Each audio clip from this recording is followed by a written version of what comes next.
Hello students, I hope you all are fine. So today we are going to start with the new chapter of geography, and this chapter is basically in your half yearly syllabus. Now this chapter is chapter 3, water.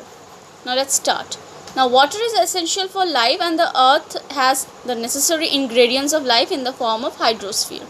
Okay, on earth water exists in states like solid, liquid and gaseous. The ice cap in the polar regions, the water of the ocean and rivers, and the water vapor in the atmosphere all are part of the hydrosphere. Okay, so this was the introduction of water. Now first process I am going to say, that is the evaporation. Now what is that? If water can change from one form to another by absorbing or giving out heat. Okay, in summer when the temperature rises, the snow on the mountains absorb heat and melts and run down into the streams. During the day, water bodies on the earth absorb heat and some of the waters change into water vapor and gaseous form in the atmosphere. So the process by which the water or any liquid changes into water vapor or gas is known as evaporation. Okay, now water evaporates continuously from oceans and other water bodies and in form from the land surface also. So evaporation is highest on the hot, windy and dry days. Okay, water vapor is emitted by plants mainly from the leaves, and this process is called the transpiration. So the water vapor that is emitted by the plants mainly through the leaves is known, the process is known as transpiration. So this was the concept of evaporation. So when the liquid state transforms into a gaseous state is known as evaporation. Okay, then comes a term, that is humidity. Now what is it? The amount of water vapor present in the atmosphere is known as humidity. Okay, the humidity varies from place to place and from time to time. Now it is lesser over the land than over the oceans. So it is lesser over the land than the oceans. It is greater over the hot regions than over the colder regions. It increases in summer and decreases in winter. It also decreases as one goes up into the atmosphere. So these are the criteria of humidity. Okay, now when it is hot, we perspire or sweat. The sweat evaporates and this has a cooling effect. However, if the humidity is high, the rate of evaporation is also reduced. Now therefore on a hot and humid day we sweat, but sweat does not evaporate.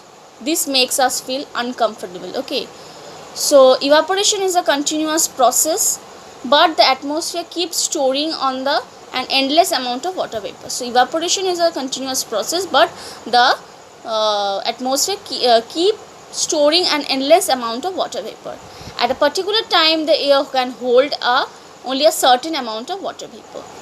When the air contains as much water vapor as it can hold at a given temperature, it is said to be as saturated. So when the air contains as much water vapor as it can hold at a given temperature is known as saturated. Warm air can hold more water vapor than the cold air. Okay, so this was the term, that is the humidity. So the amount of water vapor present in the atmosphere is known as humidity. There are some points and categories, and you can see that the saturated form, the evaporation is a continuous process, but the atmosphere is keeping and storing an endless amount of water vapor. So this makes us uncomfortable and we are sweating a lot. So this is particularly a concept of humidity. Okay, now comes a concept, that is condensation. Now what is it? Let's see. With a fall in temperature, the capacity of the air to hold water vapor decreases. So with a fall in temperature, the capacity to hold the water vapor decreases. Okay, now thus the air becomes saturated when cooled. So thus the air becomes saturated and when it cools. Air gets saturated even without cooling if evaporation keeps on increasing the amount of water vapor in the air. So air may get saturated by without cooling also if the if the evaporation keeps on adding the amount of water vapor in that air. Okay, when the temperature of the saturated air falls, the air is no longer to hold all the water vapor in it is carrying. So when the temperature is saturated and the air falls, the air cannot no longer hold all the water vapors it is carrying. So the excess water vapor that is changes into tiny droplets of water, and this process is known as condensation.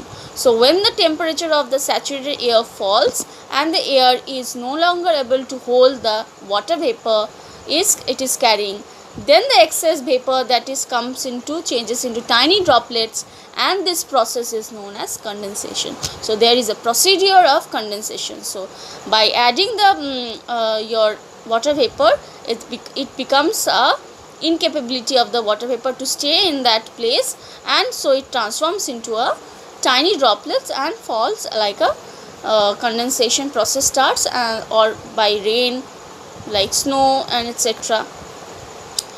Now condensation of water vapor leads to formation of clouds first of all, then the fogs, mist and dews.